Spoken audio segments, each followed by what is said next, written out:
we make here is that all the conversations aren't easy. No. And that somebody used a great expression about a long relationship and what they called it. Oh, darn, I'm going to have to come up with it. But it was like, I love them. I want to, basically, it was, I want to kill them, and I want to kill them, and I couldn't love them more. Like there was a word or something they used for that, which was perfect.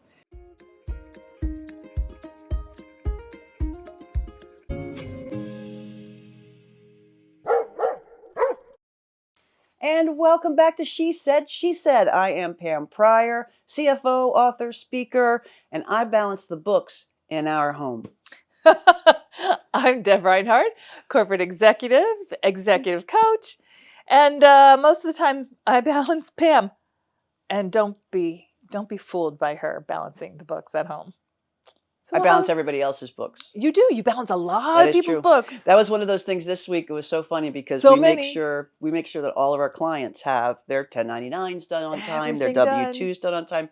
And it was like the 31st. 11th hour. I think it might have actually been 11 o'clock on the 31st. It was ridiculous. And I went, I need to do mine. And went in and I had done them. But I'd been so busy, I'd forgotten I had done them early so that we wouldn't have this problem this year. I know. It was lovely. And it gave you like hours back. It was like at 9 o'clock because we actually got to watch a TV show or something because that is a good point. You realized that. Do you know what I'm most excited to share? You do, don't you? Yeah. Go ahead, tell them. Yeah, our date night. It happened. We actually had a date night. And probably for the first time in at least 3 months. Oh, maybe 4. Long time. But go ahead.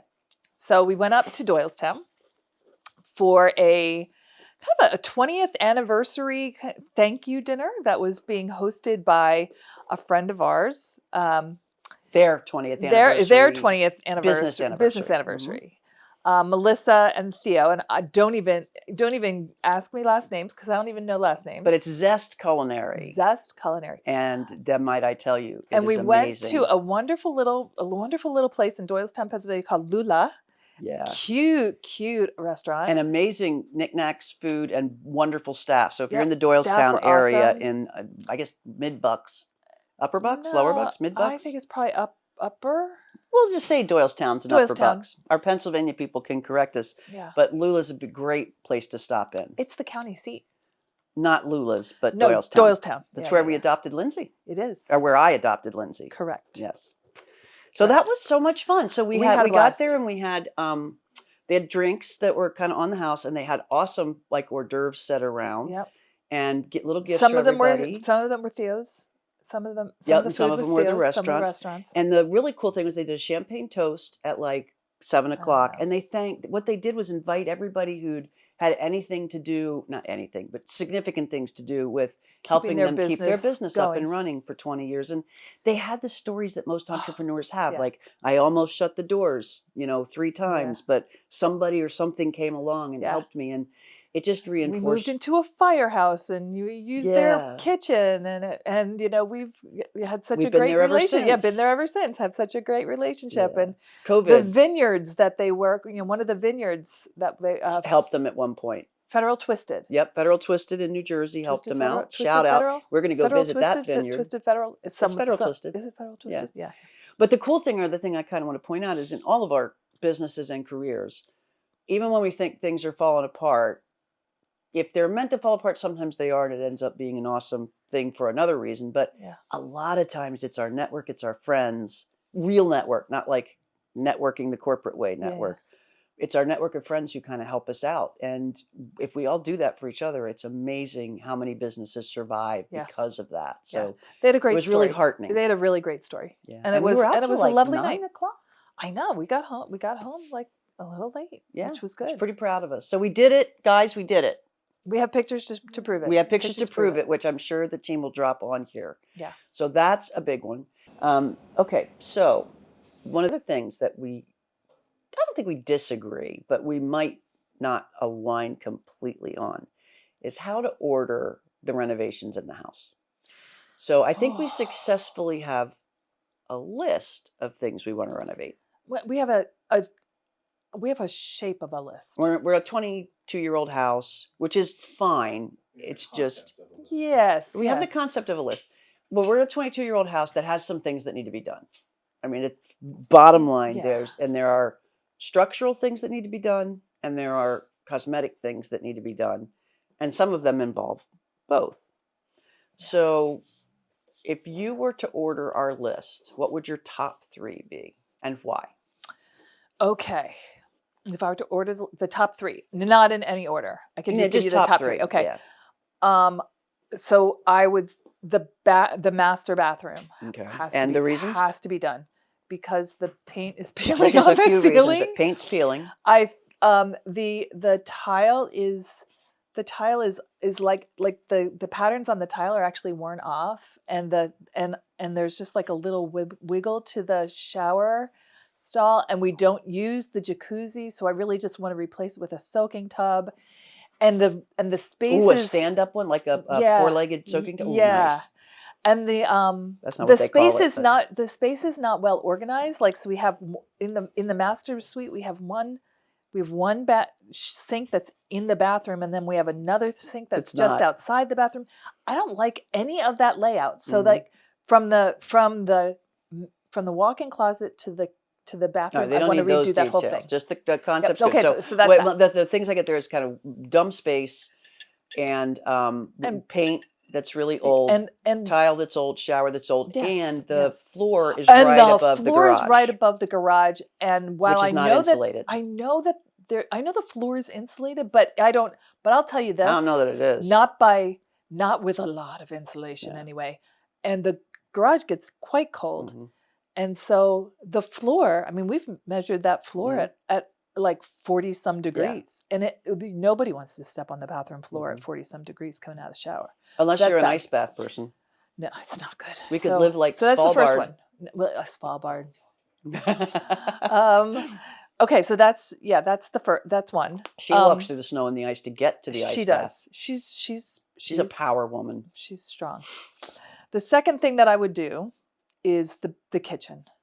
Yeah, me too. The kitchen. I mean, it functions. Absolutely, it Right. functions. But it's our But gathering it is a space. gathering space for us, and it's too small. Yeah.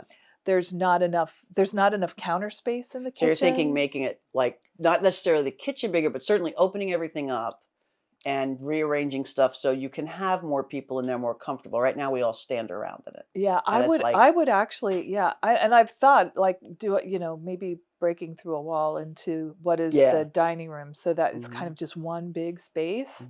Because that's But how we that's party how with we people. yeah, and when we have Because we have like the piano, when we we have have Lieder Abend, it's kitchen, nice we to have have it family be room. open. Yeah. So that would be one. I like that. So that's 2. Now what's the That's third? 2. Oh man, this is really hard. So I have a question. When I did the bathroom and I did the kitchen, did we paint? Yeah. Absolutely. Praise, because now I But don't we have didn't to paint say the whole house. We painted the kitchen and the bathroom. Or whatever we tore down. okay. Good thing he can cut this video. I know it is. The backyard.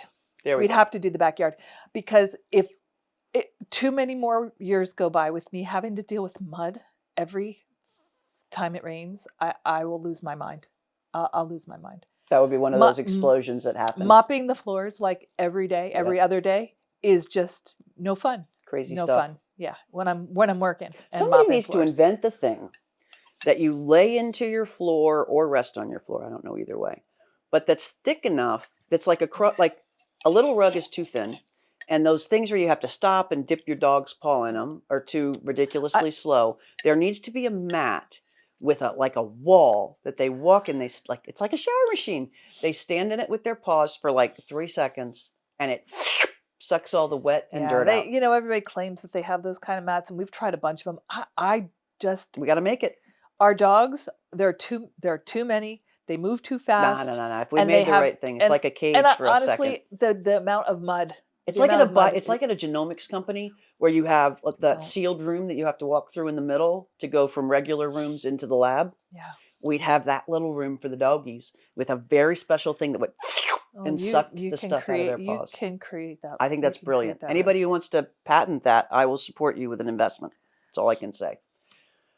Now, okay, my 3 would be definitely, I would do just the deck in the back right now because it's an embarrassment. and what it just looks awful. Then I would do the kitchen because it's more like you're in it more often. And then I do the bathroom. That would be my order for those Yeah. three. So I just do it a little bit backwards. One, I because wasn't everybody's. putting them in order. Yeah, and what order would you put them in? I don't know that I could choose. Well, then I can, so that works beautifully. I don't know that. It's all bad. It's just like honestly, what I really see, want. I look at it as it's all going to be so cool. I just want to close my eyes. Like I want to go to Iceland at the end of this month and come home and have it done. Yeah, that's what I want. Because that's how fast construction happens. Well, I would love to go to Iceland at the end of this month and come home and have something started. No, you wouldn't. You'd hate it if your house was under construction. I worry about you when your house is under construction. I'll be fine because I know what it's moving toward. You heard it here first. I know what it's moving toward. I just crossed my eyes on that one. That was so crazy. What was our other topic for today, Frances? Finances. Oh, finances. Speaking of renovations, we are very different about finances. Yes, we are. And I think, I don't know if I'm right, that it comes from sort of our backgrounds. I think there's maybe a possibility that it's related to our upbringing. Yeah. And so to just kind of give a little background, grew up in probably what we call upper middle class family from the time I was born. We traveled overseas. Dad was a corporate job, etc. And my dad, however, had grown up in the Depression, and he was hypersensitive when he was a young kid. We know that he had to go live with cousins for a while because, frankly, his parents during the Depression couldn't afford to feed him and his brother. So they went and lived with some cousins, and I think that resonated with him like forever. So he was a guy who never borrowed any money his entire life. Period. End of story. He bought his houses. He bought his cars. He invested money for the family, which was a blessing because he died young, and that was a hugely wonderful decision for us. But I think I'm sort of the pendulum swinging the other way, like, because his life was so short and he lived it really scrimping and saving. Like we to be fair, you had a pretty amazing. Well, because we were upper middle class, we were lucky. He scrimped and saved. Yeah. And we had, like, every Christmas there were lots of gifts under the tree, and we had anything we needed. And you guys traveled, and you. Well, the parents traveled. But the kids didn't they took travel. You with them? Now and then. But that's fine. That's how I would have done it if I had 3 kids, especially me. And so I really think that I might have swung the other way. And I'm a little less inclined to save. Wait for what you want. Wait for what I want. Yeah, you don't have the patience. So I think it's influenced by kind of 2 things. One is I didn't have to as a kid. Yep. And 2 is I look at my dad's short life and go, yeah, I don't want that. Huh. So, well, I do want that. His life was huge, but I wouldn't want to have that gray cloud. Like, it had to be hard for him. Like, if he was always remembering that, it had to be hard. Either it was hard or it was a motivation. He loved his life. So I was going to say, I don't know that.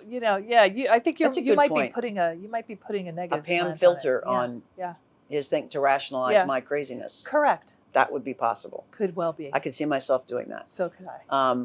So it's cool to have pretty decent EQ and be able to see that when it's happening. Because I think that might be true. But you, on the other hand, where do you think your protectionism comes from? I'm very much the opposite, right? So we did not grow up upper middle class. We're like firmly middle class. My stepfather was a steel worker. My mom was a stay-at-home mom. There were 4 kids. She didn't teach at all. She didn't teach till later? I didn't know that. Okay. She was a stay-at-home mom. And there were 4 kids. And so, like, I was used to getting things on my birthday and Christmas. Like, that was when you got things. And not always what you wanted.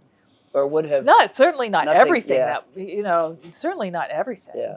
But that's when you got stuff. I mean, and so you saved. You kind of waited till you were able to do that. Yeah.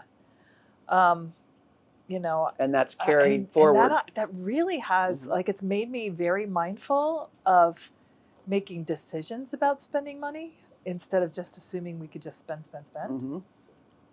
Hi, Beans. And it's very, I bet there are a lot of households with those differences. Yeah.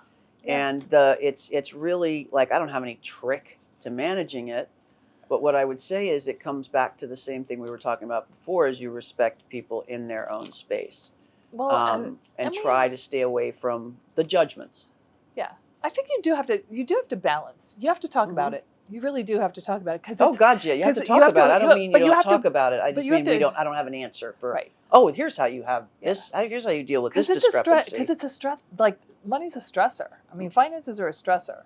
Yeah. And it's a big breaker upper of marriages. It is. And it's when people have very different views on money, it's really stressful. Yep. Right. So I mean, that's. And like anything else, I think transparency is what helps. It's like you can't bottle up. I mean, I'll be kind of completely like open here. A while back, I won't give details. Like there was something I was like a little bit stressed about the money for a period of time, and I let it boil and let it boil and let it boil. And I didn't tell Deb about it, that it was bothering me. And finally I did, and she's like, "What the hell?" And I've learned that no, I don't do that when I'm stressed. I'll tell you early now. So we kind of learned over the 30-some years. Here's how we need to handle it for us. Yeah. But all I meant was there's no like, oh, well, no have this bullet. conversation. There's no magic bullet about it. There's always emotion with money. But I do think, the ability to respectfully have a conversation and talk, and realize that sometimes you have to arrange for give and take. Mm-hmm. You have to arrange for give and take. So,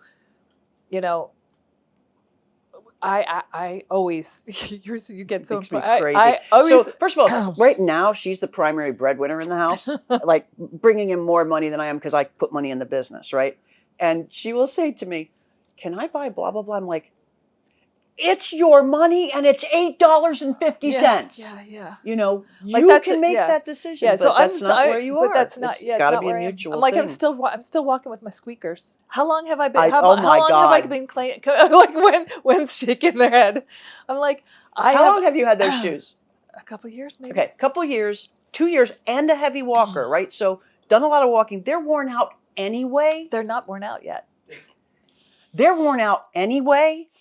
And would be replacing them, but now we can't replace them because we think we might be replacing them because they squeak, which is kind of hysterical. I thought every shoe squeaked. No, but not like this. It's not like like you're on a basketball course and it goes. Yeah. And you won't replace them. Every Even step in this I take, case, I've said when she asked permission, I said, "Yeah, replace them." But then and then I look at So the other day, I don't really need them. The other day, I actually went to look. Did you get close? I actually did. I was online, and I'm like, I know exactly what I want. I want Hoka Clifton 9s. I know exactly what I want. So I went and I looked up the Hoka Clifton 9. It's $250. I'm like, who pays $250 for a pair of sneakers? That's crazy pants. A lot of people pay. So you know what? I did much more than that. I know. Sneakers are crazy, man. But I didn't buy the sneakers. I really. Throw this out You there. can. You're supposed to replace your shoes like every 6 months if you walk frequently. Just saying. What do you think? Have like a step lifetime, so like you should only take a certain amount of steps. I've taken a lot of steps in those. A lot of squeaking steps. Before they start to degrading and it starts to hurt your foot and your sole and like your inline. But it's been hurting my soul for this years. I think that this is the thing. Like I will watch her drive herself to misery, which then can affect other people in the house. I guess it can. Over things like that you just won't spend the money on. I asked, and I do try to respect that. Can I just tell you the hysterical? I don't argue with you anymore. You don't. You used to argue with me. I just go, yes, you can. But you know what is now funny? I will say this. What was the one thing on my Christmas list this year? I don't remember. I said y'all can replace my squeakers. I don't remember. Nobody replaced my squeakers so that I wouldn't have to stress over spending $250 on a pair of sneakers. So here's the thing. For a year, she yells about her squeakers. At some point in some conversation that I don't remember, she probably said, "You can get me squeakers for Christmas." I did. And so I hear a year of screaming. I don't hear the whisper, the one whisper, and I have blown it. But clearly, I know exactly now what I need to do because I think you recorded what that sneaker was, right? Yeah. So I can go get it now. All right, good. I'll send you the link. Thank you very much. Because it's just one of those things where I don't hear shit. Like you got to tell me, you know that. I Like, know, but you I make know. sure I hear that you have squeakers, so that you get through to me. But the whisper I wore about the getting squeakers them, this morning. I'll get squeakers for Christmas, was so quiet, and I would not have known I which did ones not to whisper buy. it though. I did not whisper it. Where was I when you told me that would be a good Christmas present? Where Sitting was in I? the nest. Where are you 99% Was my of the computer time? on my lap, and was I working? Again, 99% So of the why? time. It's not 99. That's an exaggeration. Okay, Although I maybe respect 90, your 90% space, of the time. I will acknowledge that is factually untrue. It is factually untrue. 90%. And if you were going to say something you really wanted me to hear, what might you do instead of telling me quietly while I I'm didn't working? tell you quietly. While I'm in the middle of working in my nest. What might I you think do? actually it was in response to a question. What do you want for Christmas? No, I wouldn't ask that there because I wouldn't be able to take notes. Nice you, try. You though. have your notebook right there. Yes, What do you could do take when notes. your partner of 33 years has selective memory? That's an interesting one, right? Do you remind them how selective that memory is, or do you let them get away with it? I will tell you, I go about 50-50. Yeah, I go about 50-50. Sometimes I will really push and say, you are just remembering that in a way that You are I don't believe misremembering. 900 other people, now I'm exaggerating, remember it. But sometimes I just let it be because it's easier. Yeah, and there's just no need. It's okay. It's okay. So at some point, maybe I'll just do it because Francis says that it's important to do. There you go. Now you've got a reason that's outside of you. So it's outside of me. Yeah, I think that's the thing. But still, $250 you know what's for a pair of interesting? sneakers. This is actually what could I do with $250? Like, there's a lot of things I could do with $250. This is actually an interesting. That's true. I have a very interesting comment to make. For a couple Anybody weeks. want to hear it? Yeah, go. I can just talk to myself here if I want to. Go. What I think would be a really powerful exercise for you, is to sometimes say this sentence: I want this thing, so I'm going to buy it. I think that's probably a really hard exercise for you. It depends and on. I in it turn depends will on what say, it is. Doesn't matter. No qualifying. Some things I can say that to. Yeah, there are some things. Cool. I can Then say here's your exercise for the week. Notice that during the week, and Okay. pick a thing and go. And it has to be more than $50. Why? Because you and money, you've got a thing. So it's got to be more than $50, and you have to actually in your head say, not I'm getting this because Wen will like it. I'm getting this because Pam needs such and such. I'm getting this because Lindsay is this. It has to be, I want this thing, and I'm going to get it. And I, in turn, will do a thing that's not business related because we've already put constraints on me there by giving Francis charge of the budget. But I will, on our budget, at least one thing over $50, say, I really want that thing and not do it. And that's equally as hard for me. So deal? That's our week's exercise, and then we'll debrief next. She said. You get to make it $100 purchase. I know. Because you want to. Because you want to. How is that a punishment? You can do it. You can do it. Do we think she can do it? Well, we'll take bets on the side as whether she can do it or not. Oh, I could get the toothbrush. No, because you would not be doing that for you. You'd be doing that for me, because when you travel, you take the toothbrush with you. And I'm left alone without it. No, it's got to be something you want and you get. Like, I wanted an origami book. I went, ordered it, got it. Didn't ask anybody. Didn't say I'm getting this because Deb likes origami better than Legos because it doesn't clean up the house. So this is all for Deb. I take a voice lesson every week. There you go. That's purely for me. There you go. That's true. But you've already done that one. So you got to do another one. That is true. You know what? That is absolutely true. You did it. How did that feel? How does that feel? Most days it feels great. Awesome. Remember that feeling. Like what it felt like to say, I want to do this and I'm going to do it. Yeah. and then apply it to something this week. So we have an exercise. We have to debrief, Frances, on this next week. Okay. All right, so I think that's a wrap for this week, isn't it? Plenty of controversy. Many things. The point we make here is that all the conversations aren't easy. No. And that somebody used a great expression about a long relationship and what they called it. Oh, darn, I'm going to have to come up with it. But it was like, I love them. Basically, it was I want to kill them, and I want to kill them, and I couldn't love them more. Like there was a word or something they used for that, which was perfect. And I think it is one of those things where sometimes you want to kill each other, but you wouldn't have it any differently. Do you think that? I think that.